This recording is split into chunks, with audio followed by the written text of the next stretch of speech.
Did you know that in Ghana, you might encounter dwarfs with backward-pointing feet in the forest? Welcome to a land where folklore comes alive and the unexpected lurks around every corner. As we embark on this journey through Ghana's most bizarre features, prepare to question everything you thought you knew about this West African nation. Before we move on, I'd like to ask you a small favor. If you appreciate this content, please take a second to like this video and subscribe to the channel. Over 98% of you watch the videos without subscribing. It costs you nothing, but it makes a huge difference to us. So, did you click the subscribe button? Great, thank you so much. Now, back to the video.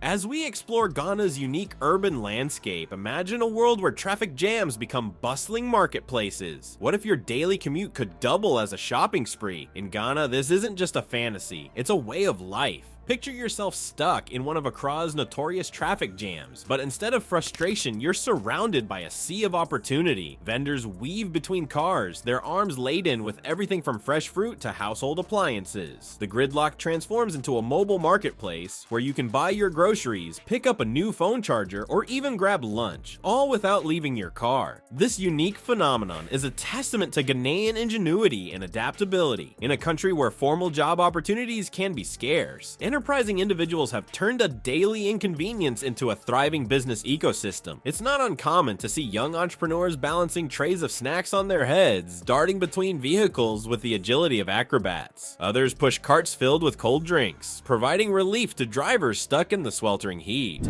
But it's not just the vendors who make Ghana's urban landscape unique. The country's leadership takes an equally unconventional approach to city management. In many countries, traffic control is left to police officers or automated systems. But in Ghana, you might find yourself directed through an intersection by none other than the city's mayor. That's right, Ghanaian mayors often take a hands-on approach by directing traffic themselves. This practice reflects a unique aspect of Ghanaian leadership, emphasizing community engagement and a proactive approach to urban challenges. It's not just about managing traffic, it's about being visibly present and actively involved in the daily lives of constituents. Imagine the surprise of a visiting dignitary expecting to meet the mayor in a formal office, only to find them standing in the middle of a busy intersection, whistle in hand, orchestrating the flow of vehicles. This hands-on approach stands in stark contrast to the often distant and detached image of city officials in many other parts of the world. The sight of a mayor directing traffic embodies Ghanaian values, where leaders are expected to roll up their sleeves and tackle problems head-on. It's a physical demonstration of the idea that no job is too small or undignified for a leader who truly cares about their community. This approach fosters a sense of connection between government officials and the people they serve, breaking down barriers and creating a more inclusive urban environment.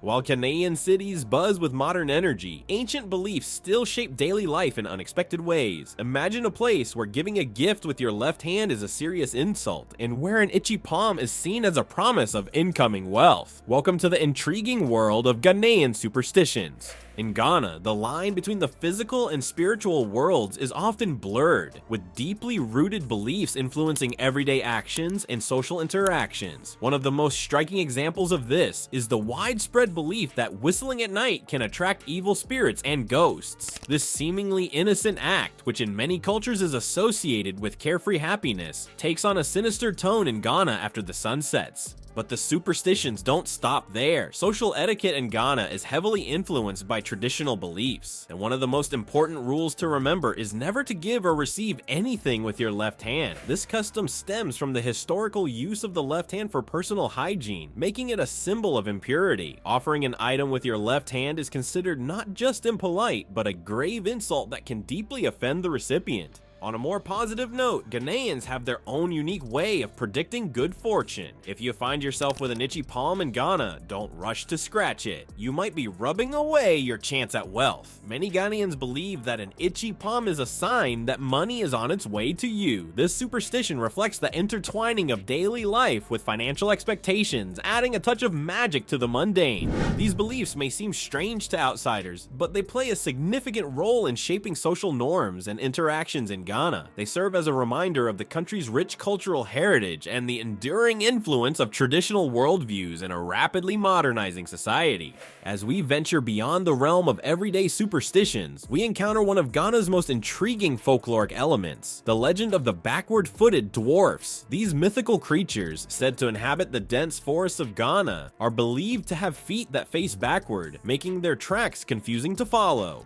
But these aren't just harmless forest spirits. According to local lore, they have the ability to kidnap unsuspecting travelers who wander into their domain. The belief in these creatures is more than just a campfire tale. It reflects a deeper cultural understanding of the forest as a place of mystery and potential danger. This folklore serves a practical purpose, discouraging people from venturing alone into unfamiliar forested areas, which could indeed be dangerous due to wild animals or challenging terrain. These cultural curiosities and beliefs offer a fascinating glimpse into the Ghanaian worldview. They demonstrate how superstitions and folklore can shape behavior, influence social interactions, and even impact urban planning and forest management. In a country where ancient beliefs coexist with modern realities, these traditions add depth and richness to everyday life. Beyond the realm of superstitions, Ghana's social fabric is woven with surprising threads. Did you know that in some parts of Ghana, your social status can still be determined by an ancient caste system? Or that funerals are often more festive than somber? Let's explore the unique social norms that make Ghana a land of fascinating contradictions. In Ghana, funerals are not just occasions for mourning. They're vibrant social events that bring communities together. These gatherings often transform into lively celebrations of life, reflecting the Ghanaian values of togetherness and collective emotional expression. Imagine attending a funeral where the atmosphere resembles a party more than a somber farewell. This is the reality in many Ghanaian communities, where death is seen as a transition to be honored rather than simply mourned. But here's where it gets interesting. Despite the festive nature of these gatherings, there's still a strong emphasis on proper mourning etiquette. Enter the professional mourners, known locally as wailers. These individuals are hired to ensure that grief is expressed in a culturally appropriate manner. It might seem strange to outsiders, but in Ghana, it's a respected profession that plays a crucial role in funeral ceremonies. Why the need for professional mourners, you might ask? In Ghanaian culture, there's a belief that the deceased must be sent off with proper respect and emotion. If a family doesn't know how to mourn correctly, or fears they won't express enough grief, they can hire wailers to lead the emotional charge. These professionals set the tone for the mourning, encouraging others to join in and ensuring that the departed receives a culturally fitting farewell.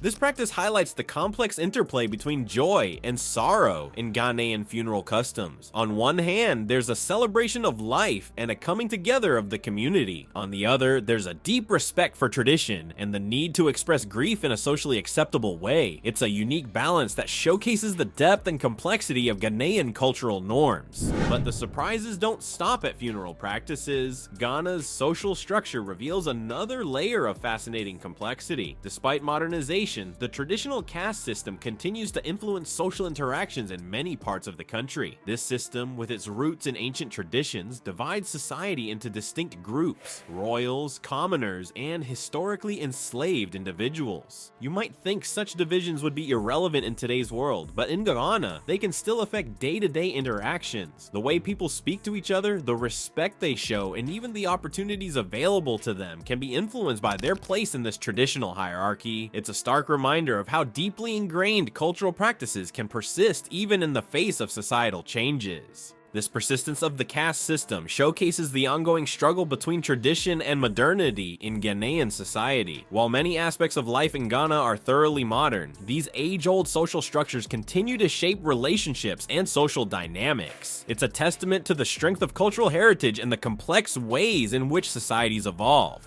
The coexistence of these seemingly contradictory elements, festive funerals alongside professional mourners, and a modern society influenced by an ancient caste system, is what makes Ghana's social fabric so rich and intriguing. These practices and norms offer a window into the values, beliefs, and historical influences that have shaped Ghanaian culture over centuries.